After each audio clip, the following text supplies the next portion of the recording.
Hello friends, 2 நாளாக நல்ல மழை. மாடி தோட்டத்தை போய் பார்த்தா செடிகளுக்கு தண்ணி ஊற்றுற வேலை இல்லை. ஆனாலும் சில தொட்டிகளெல்லாம் தண்ணி நிற்கிது. அது மட்டும் இல்லாமல் அந்த மழை காலத்தில் நிறைய களைச்செடிகளும் வந்திருக்குது. சரி, அதெல்லாம் கிளியர் பண்ணலாம் அப்படின்ட்டு தான் நாங்கள் அதில் இருக்க களைச்செடிகளை ரிமூவ் பண்ணிகிட்ருக்கோம். எப்படியும் ரோஸ் செடியில் இருக்க களைகளை மாதம் ஒரு தடவை எடுத்துருவோம். தொட்டிகளில் இருக்க மண்ணை நல்லா கிளறி விடணும்.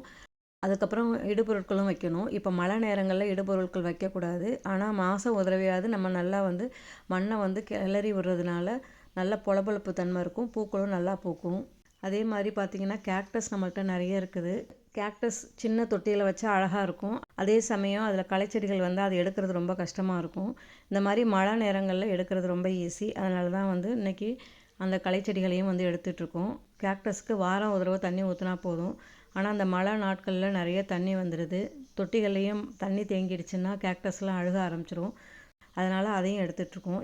மழை பெய்கிறதுனால தண்ணி ஊற்றுற வேலை இல்லைன்ட்டு மாடிக்கு போகாமல் இருந்துடக்கூடாது. கண்டிப்பாக மாடியில் போய் செக் பண்ணணும். தொட்டிகளில் தண்ணி இருந்தால் அதை கண்டிப்பாக எடுத்துடணும். இன்னொரு வீடியோவில் பார்க்கலாம்.